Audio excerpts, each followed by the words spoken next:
삶의 퍼즐 조각 맞추기 두 번째 시간을 여러분 하나의 질문으로 좀 시작하려고 합니다. 여러분 대답해 보세요. 예배는 언제 드리십니까?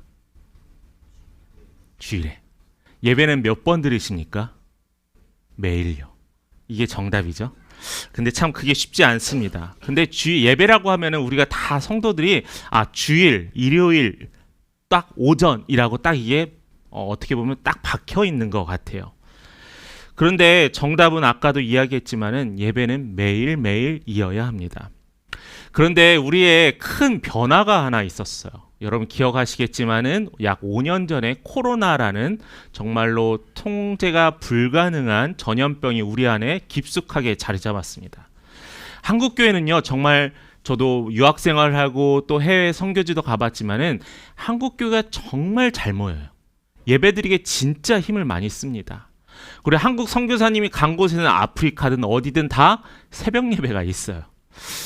맞지 않는 것 같기도 한데 아무튼 그렇게 모이는 데 힘을 냅니다. 그런데 코로나 시기에 어떤 일이 있었나요? 코로나 시기에 이런 두 가지 큰 변화가 있었습니다. 모일 수 없어서 어떤 이들은 이렇게 이야기해요.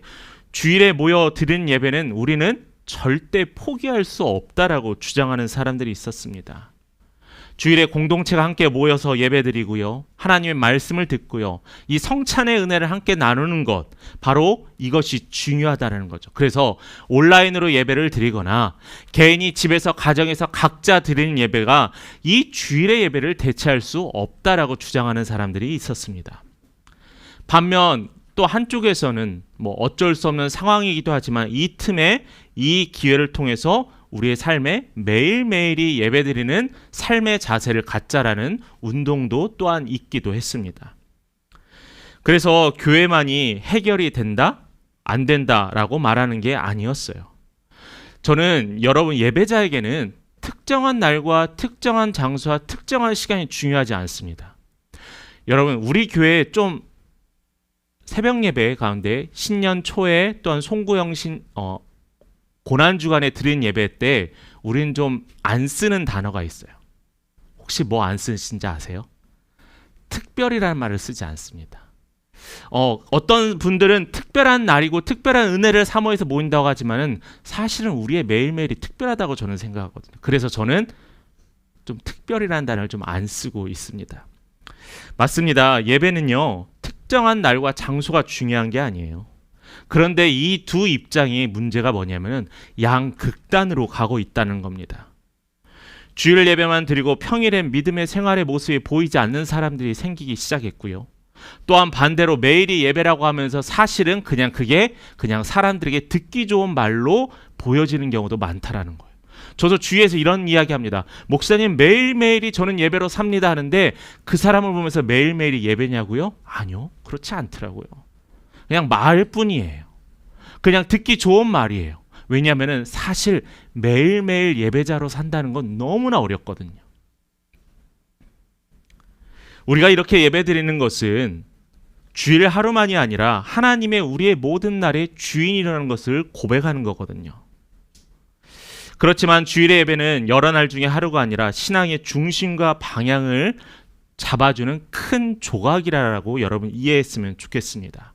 이 큰 조각이 딱 자리 잡아야지 월요일부터 토요일까지 하나 조그만 조각들이 하나의 퍼즐을 완성할 수 있다라는 거죠. 마치 건물의 기초가 튼튼하지 않고서 건물을 높이면 어떻게 돼요? 비바람에 쉽게 넘어지잖아요. 부실공사 되잖아요.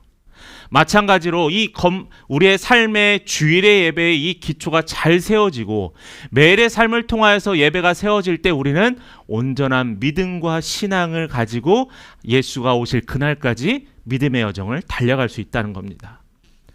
저는 이 두 극단을 넘어서는 길을 여러분과 함께 나누려고 해요.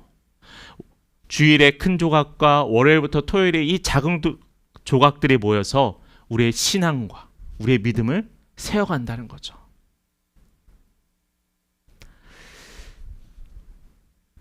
오늘 말씀을 통해 주일과 평일이 함께 어우러지는 예배자의 삶을 여러분 함께 도전받았으면 좋겠고요. 여러분들이 결단했으면 좋겠습니다. 첫 번째 우리가 나눠볼 것은 주일이 왜 큰 조각이냐라는 질문이에요. 오늘 이 말씀은 로마 교회를 향해서 바울이 썼던 기록입니다. 서신입니다. 당시에 이 배경을 잠깐 살펴보려고 하는데, 로마는 이 당시에, 이 초대교회가 있었을 당시에 가장 큰 힘과 세력을 가지고 있었던 곳이 바로 이 로마였어요. 그래서 모든 길은 다 로마로 통한다라고 했고, 강한 군사력, 강한 경제력으로 말미암아 수많은 지역들을 식민지화했던 곳이 이 로마였습니다. 그러다 보니까 이 가장 중심이었던 로마에 누가 모였겠어요? 로마인뿐만 아니라 이방인들이 모였습니다. 이방인뿐만 아니라 이스라엘 백성들도 이 로마의 땅에 건너오게 됐어요. 그런데 이곳에 모이면서 뭐가 세워지면 교회가 세워졌습니다. 우린 그것을 로마 교회라고 해요. 그런데 이 로마 교회 구성인들을 보면은 이스라엘 유대인이었다가 그리스도인으로 변화된 사람도 있고요. 또 이방인이었다가 그리스도인이 된 사람들도 있었습니다. 당시에 초대교회에서 사도들이나 바울을 통해서 곳곳에 교회가 세워졌지만, 특별하게 이 로마 교회는 약간 유대인들과 또한 이방인들이 조금 반반 섞여 있었어요. 반반 섞여 있으면 무슨 일이 생길까요? 다툼이 생겨요.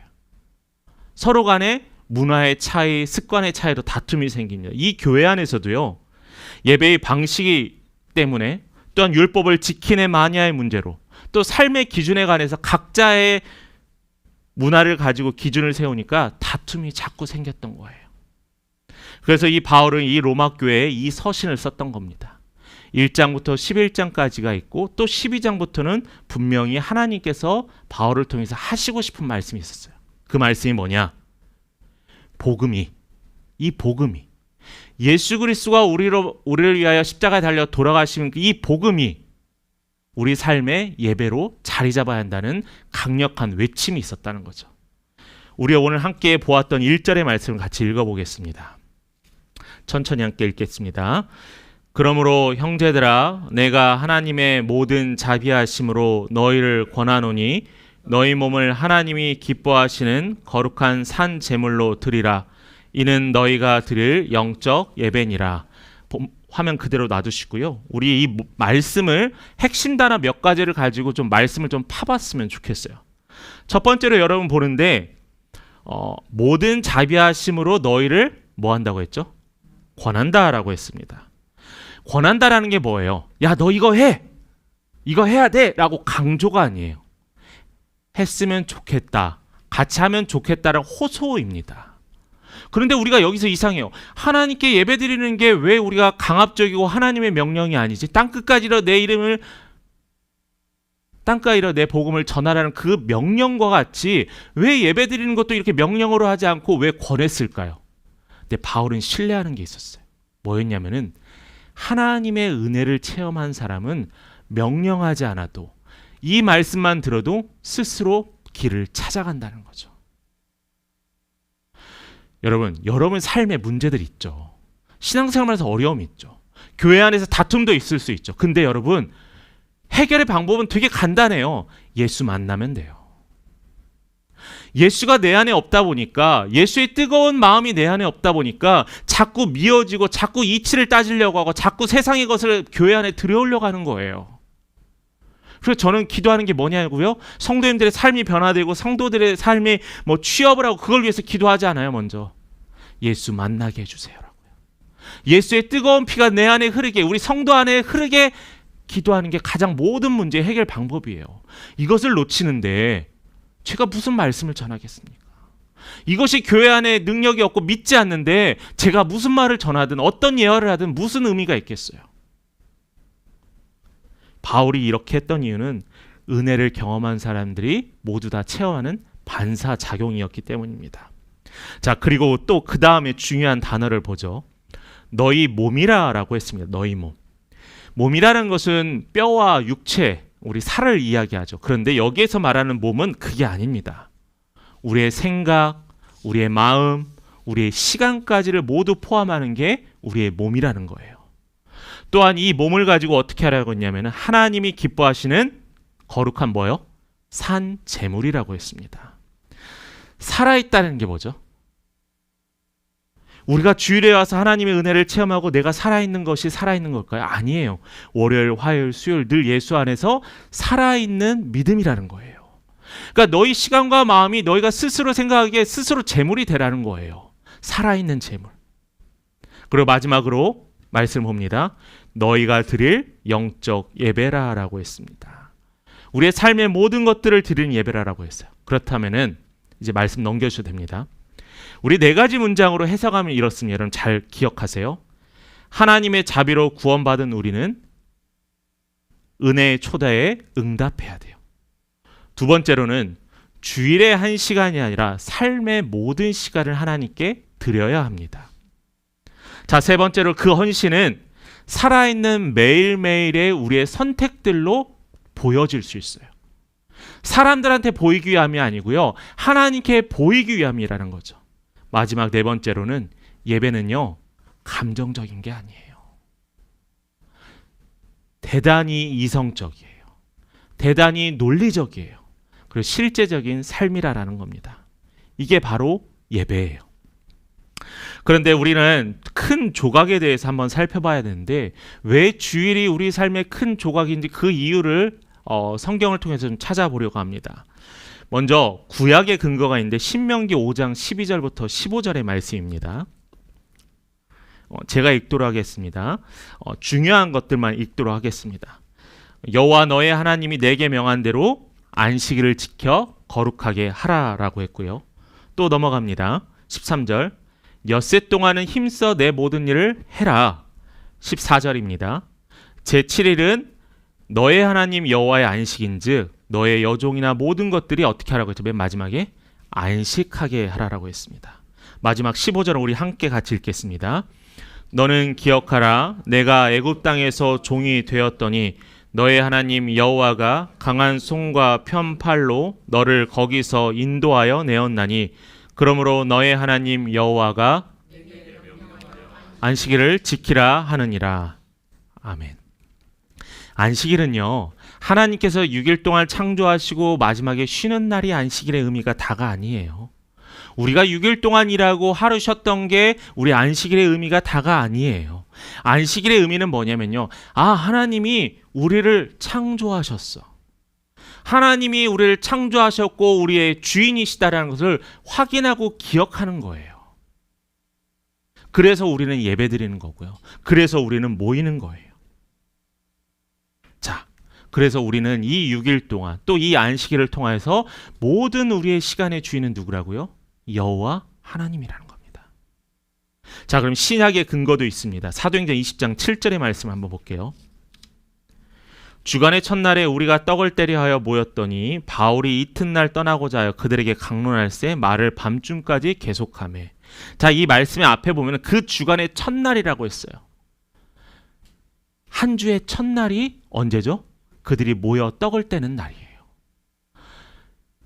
여러분 혹시 믿지 않는 사람들과 그런 이야기 하세요. 나는 내일이 다음 주가 월요일이라고 이야기하는 사람이 있고요. 아니야, 다음 주는 주일부터 시작이야 라고 하는 사람이 있어요. 여러분 어떻게 이야기하세요? 주일부터 시작이죠. 왜냐하면 말씀에도 나와 있죠. 그 주간의 첫날은 주일이라는 거예요. 초대교회는 안식 후에 첫날을 모여서 말씀과 떡을 나누고 부활이 진짜 있었어. 부활이 진짜 현실이었어. 부활하신 예수께서 다시 온다고 하셨어. 지금 힘들지만 우리 그때까지 참고 견디고 기다려보자라고 예배를 드렸습니다. 그래서 그들은 그들의 모든 삶의 출발점을 주일로 시작했던 거예요. 그래서 우리 믿는 사람들의 시작점은 언제냐? 출발점은 주일이라는 겁니다. 뿐만 아니라 이렇게도 이야기합니다. 고린도전서 16장 2절에 바울은 헌금도 그날에 준비하라고 했고요. 또한 그래서 주일을 공동체적인 예배로 정착을 시켰습니다. 그렇다고 이들이 평일에 모이지 않았던 건 아니에요. 다 일을 하고 그날 저녁에 모여서 부유한 자들은 가난한 자들을 위해서 음식과 떡을 제공하면서 함께 나누고 하나님께 하루의 일을 감사했습니다. 요한계시록 1장 10절에 이렇게 합니다. 주의 날이라는 거예요. 그래서 우리는 주일이라고 하는 겁니다. 하나님의 말씀을 지키고 하나님의 말씀을 지키기 위해 오랫동안 우리 믿음의 선조들은 이 주의를 지키기 위해 숨어서 목숨의 위협을 느끼면서까지 받으면서까지 이들은 이 주의를 지키기 위해 힘썼습니다. 사실 우리가 그렇게 중요하지 않고 그렇게 소중하게 여기지 않든 당연하게 지킬 수 있는 이 주의를 우리 믿음의 선배들은 목숨을 내놓고 지켰다라는 거예요. 저도 예전에 기억에 추운 겨울에 저희 교회도 제가 어렸을 때 다녔던 교회도 개척교회였는데 난로를 뗐었어요. 난로가 아니라 그 탄 같은 거 넣었던 곳이었습니다.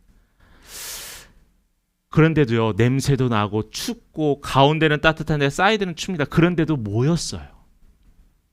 저희 어머니는 매주 금요일 철야 예배 때 저를 포대기에 안고 기도하러 갔습니다. 왜요? 할 일이 없었어요? 시간이 없었어요? 아니요. 모이기를 원했어요. 예배드리기 원했어요. 우리의 믿음의 선배들은 그랬다라는 거죠. 그래서 우리가 이렇게 편안하게 여름에는 시원하게 추운 땐 따뜻하게 배고플 땐 맛있는 거 먹고 이렇게 편하게 신앙생활하는 거예요. 그리고 나서 예수 주후 321년에 로마의 황제를 통해서 일요일은 공휴일이다. 그러면서 모든 사회 시스템을 이 주일에 맞춰서 지키게 했습니다. 그래서 우리도 주 5일째 전에 주 6일째 때는 우리 이 주일을 공휴일이었다는 거죠. 자, 여러분, 마무리합니다. 큰 조각은요, 하나님께서 말씀에서 수없이 이야기하신 이 주일이에요. 이 주일을 통하여서 우리는 방향을 설정하고요, 하나의 말씀을 듣고요, 한 주를 시작할 수 있는 힘을 얻게 되는 게 이 주일이라는 겁니다. 사랑하는 성도님, 간절히 부탁합니다. 여러분들의 삶의 주인이 누군지 여러분 잊지 마시기 바래요. 그 분명함이 남은 6일을 하나님 앞에서 살게 하고 또한 우리가 정직하게 살 수 있게 하는 힘이 된다는 겁니다. 자, 그럼 두 번째로 주일의 예배 중요하다고 했는데 그것만으로는 부족해요. 우리는 마치 이 주일에 한 번 드리는 예배가 내 인생의 모든 것들을 해결할 수 있는 마법이라고 생각하면 안 돼요. 그렇다고 해서 여러분 너무나 바쁜 일상, 바쁜 사회에서 수요일 모이고 새벽에 모이고 금요일에 모이고 성경 공부도 하고 매주 모이라고 이야기하는 건 아니에요. 그러지 못한다면은, 그럴 수 없다라면은, 나는 바빠서 예배를 못 드리는 것이 나에게 이유가 되는 게 아니에요. 내 삶에서 예배가 되어야 한다는 거죠. 여러분 그거 아세요? 은혜는요, 저장되는 게 아니에요. 은혜는 이렇게 쌓여서 저장이 돼서 내가 필요할 때 빼먹는 게 은혜가 아니에요. 은혜는 매일매일 새롭게 공급돼야 되는 거예요. 그리고 여러분이 이야기하잖아요. 날마다 어떻게 하라고요? 새롭게 하소서. 뭘로요? 하나님의 은혜로요.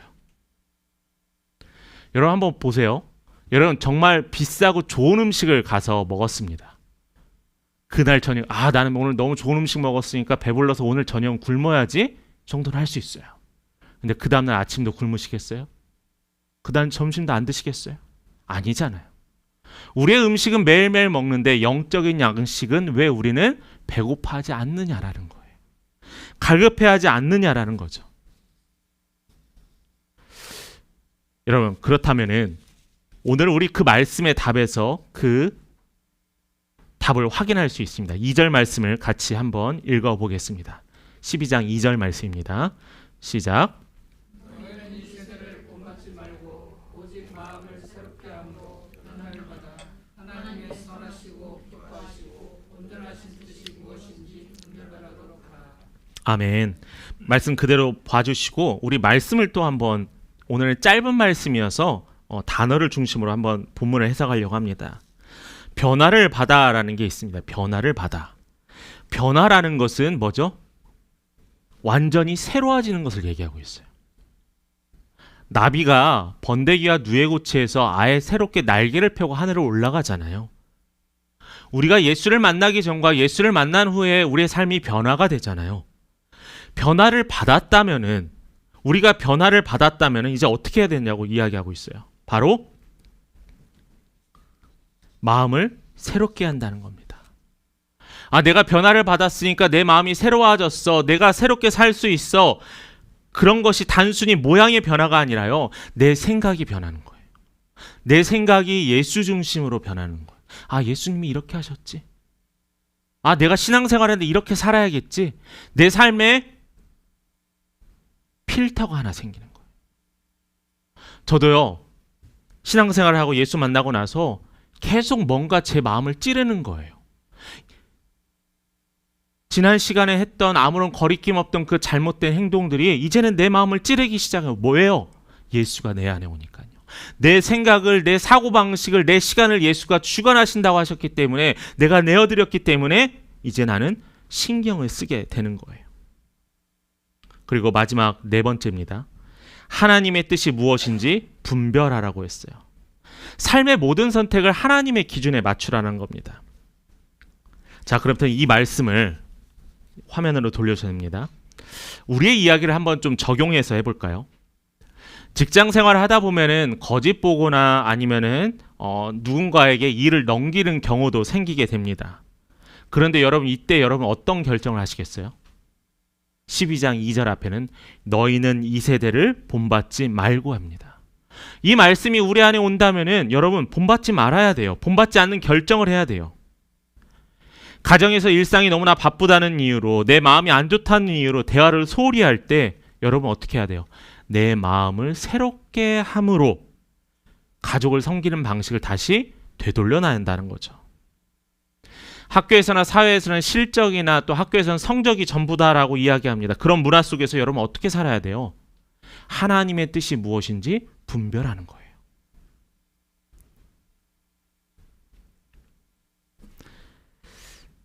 여러분, 그런데 솔직히 힘들잖아요. 그렇죠? 힘들어요. 목사님, 저는 운전 중에 왔다 갔다 하는 중에 매일 찬양을 듣고 은혜롭게 살아요. 너무나 잘하고 있어요. 목사님, 저는 시간을 내서 하루에 말씀을 읽고 있어요. 목사님, 저는 하루의 시작과 마지막을 기도로 시작하고 기도로 마쳐요. 너무나 잘하고 있어요. 그런데 그 시간은 우리의 24시간 중에 정말 작은 부분이더라고요.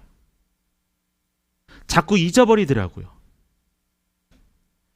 그래서 주일은 방향을 정해주고 평일에는 매 순간 예수의 말씀을, 이 말씀을 붙잡고 적용하고 살아야 한다는 거죠.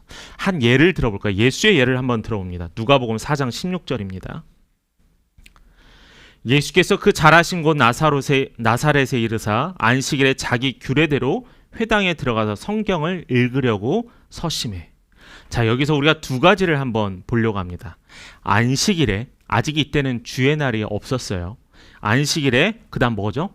자기 규례대로, 자기 습관대로, 자기가 늘 하던 대로라는 거예요. 어디에 갔어요? 회당에 갔어요. 예수님께서는 안식일에 늘 하시던 대로 나사렛 회당에 들어가셔서 성경을 읽으셨습니다. 그 장면은, 당신은 안식일은 지금의 주일의 예배와 같은데 예수님의 삶에 중요한 패턴이 있었다라는 거예요. 늘상 회당에서 하나님의 말씀을 읽었다라는 겁니다. 읽었다라는 것에 멈췄을까요? 그 말씀을 행했다라는 거죠. 왜요? 예수님 회당 예배 후에 한 주간 그냥 목수일을 하면서 살았던 게 아니에요. 예수님의 공생의 사역간 가운데 매일 사람들을 만나고 병든 자를 치유하고 제자들을 가르치고 하나님의 나라의 비밀을 그들에게 선포하고 잃어버린 영혼들을 찾으러 다니셨던 그 예수님, 회당에서의 그 예배를 통하여서 그의 삶에서 예배로 매일매일 섬겼다라는 거예요. 그러므로 우리의 매일이 예배가 되어야 한다는 겁니다. 주를 따르고 힘을 얻어야 할 이유가 이것이다라는 거예요. 그럴 때 우리의 삶에서는 비로소 퍼즐이 완성됩니다. 퍼즐이라는 단어를 이 시리즈를 마칠 동안 자주 이야기할 거예요. 큰 조각이 무엇이냐는 말씀에 따라 해석이 달라질 수 있지만 오늘 말씀을 통하여서는 큰 조각은 주일의 예배, 작은 조각들은 우리의 매일매일의 삶의 예배자의 모습으로 완성되어질 수 있다는 거죠. 그래야만이 하나님의 나라가 하나님께서 원하시는 온전한 그림이 완성될 수 있습니다. 마지막 세 번째로, 그렇다면 우리에게 하나의 과제가 주어집니다. 자, 그렇다면은 목사님, 매일매일 예배를 살아가는 게 도대체 어떻게 살아가는 걸까요? 라고 물어볼 수 있어요. 사도 바울은 이것에 대해서 정확한 답을 해줍니다. 골로새서 3장 23절과 24절의 말씀입니다. 우리 성도님들이 좀 천천히 같이 읽어보도록 하겠습니다. 시작. 무슨 일을 하든지 마음을 다하여 축제하고 사랑을 하듯 하시나 이는 기업의 상을 축제 받을 줄 아나니 너희는 주 그리스도를 섬기느니라. 아멘. 여러분, 그럼 목사님 예배를 어떻게 드려야 될까요? 주일 예배를 어떻게 드려야 될까요? 평일의 예배를 어떻게 드려야 될까요? 정답은 하나입니다. 죽게 하듯이. 그냥 성실히 자주 하라는 말의 의미는 아닙니다. 그것보다 더 중요한 의미가 있어요. 뭐냐면 예수님께 직접 드리는 것처럼 하라는 거예요. 이런 생각해 보신 적 있지 않나요? 만약 내가 내 앞에 예수님을 만난다면 어떻게 하시겠어요? 도망가시겠어요? 죄진 게 많아서? 안아주지 않겠어요? 무릎 꿇지 않겠어요? 감사하다고 하지 않겠어요? 그 예수가 내 앞에 있는 것처럼 하라는 겁니다. 주님이 나의 보고서를 받으신다면, 주님이 나의 식사 준비를 받으신다면, 주님이 나의 이야기를 들으신다면 우리의 마음이 모든 일상이 이 예배의 중심으로 바뀔 수 있다라는 거죠. 그럼 여러분의 하루의 시작을 이제 여러분 구체적으로 하나님께 드리십시오. 하나님 출근하는 길, 또한 학교에 가는 길, 하루의 일정을 시작하는 길, 또한 누군가를 만나러 길을 떠나는 길, 짧게라도 이렇게 고백하세요. 오늘 하루를 주님께 드립니다. 여러분의 시간은 예수 그리스도의 피로 사신 시간이거든요. 별것 아닌 것 같죠? 그런데요, 이게 쌓이면요, 놀라운 여러분의 영적인 거룩한 습관이 생기게 되는 거예요. 자주 예수님을 생각하는 거예요. 참 마음 아픈 일들이 있습니다. 주일의 예배 한 번의 설교로 우리 성도들을 변화시키고 목숨을 걸어야 합니다. 맞아요. 설교자는 그렇게 해야 돼요. 준비해야 돼요. 일주일간, 한 달간 계속 준비해야 돼요. 그런데 여러분, 그건 설교자의 입장이고 말씀을 듣고 예배드리는 사람의 입장은 또 다르다라는 거죠. 별것 아닌 것 같은 오늘 하루를 주님께 드립니다. 이 고백을 통해서 여러분의 삶이 풍성해지를 간절히 소망합니다. 다음으로 여러분이 만나는 관계 속에서 이 예배를 실천하시기 바라요. 어떻게 하냐고요? 직장에서 동료를 존중하는 말 한마디, 가정에서 남편과 아내, 또 자녀들을 향해서, 부모를 향해서 따뜻한 시선과 말, 이웃에게 건네는 작은 미소와 인사, 이게 바로 하나님께 드리는 향기로운 제물이 된다는 거예요. 마지막으로 중요합니다. 죽게 하듯 하십시오. 죽게 하듯. 내가 마주보고 있는 사람, 내가 대하고 있는 사람, 내 자녀, 내 남편, 내 아내가 주라고 생각해 보십시오. 그럼 우리의 삶은 달라질 겁니다. 보고서를 작성하고 거래를 성사시킬 때, 심지어 집안일을 할 때조차 주님께 드리는 예배라고 생각하시기 바랍니다. 그럴 때 그 자리, 그 순간, 그 만나는 사람과의 자리는 거룩한 자리로 바뀐다라는 거죠.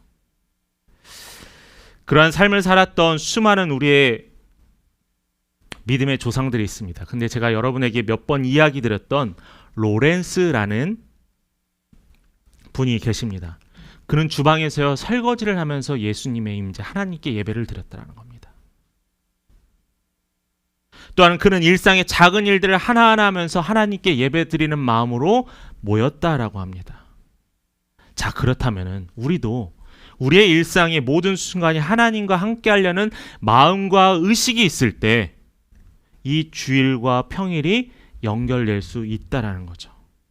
여러분들의 인생에 흐트러져 있던 퍼즐, 여러분들의 인생에 너무나 맞추기 힘들어하는 이 복잡한 퍼즐들이 완전히 맞춰질 수 있다라는 겁니다. 그래서 저는 여러분들에게 경험했으면 좋겠어요. 이 퍼즐이 완성되었을 때 여러분이 체험하는 하나님, 여러분들의 이 고백과 감사와 기쁨, 세상에서 주는 그 어떤 기쁨보다 나에게 주는 이 기쁨을 여러분들이 매일매일 살아가는 힘이 되길 간절히 기도했으면 좋겠습니다.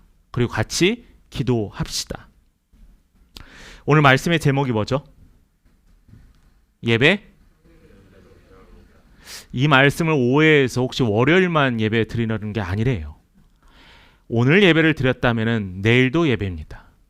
월요일도 예배를 드렸다면 화요일도 이어져야 되고, 우리의 삶은 이렇게 이어져야 한다는 거예요. 주일의 예배는 절대 마침표가 아닙니다. 우리의 출발점이고 시작점입니다. 이 시작점이 내일 월요일로 이어지지 않는다면 우리 안에 있는 이 예배와 간격은 결국 흐트러져 버린다는 거죠. 그렇게 우리는 이 말씀을 듣는 이 순간부터 삶에서의 변화와 조그마한 변화를 위해서 여러분이 힘썼으면 좋겠어요. 주일과 평일이 연결되고 이렇게 믿음의 퍼즐이 완성이 됩니다. 그러니 오늘 받은 이 은혜, 오늘 받았던 여러분의 도전과 결단을 통하여서 여러분의 조각을 맞추시기 바랍니다. 우리의 모든 날이 하나님께 드려지는 그 온전한 예배자가 되기를 같이 기도하고 이루시는 우리 귀한 믿음의 성도 되기를 간절히 축원합니다.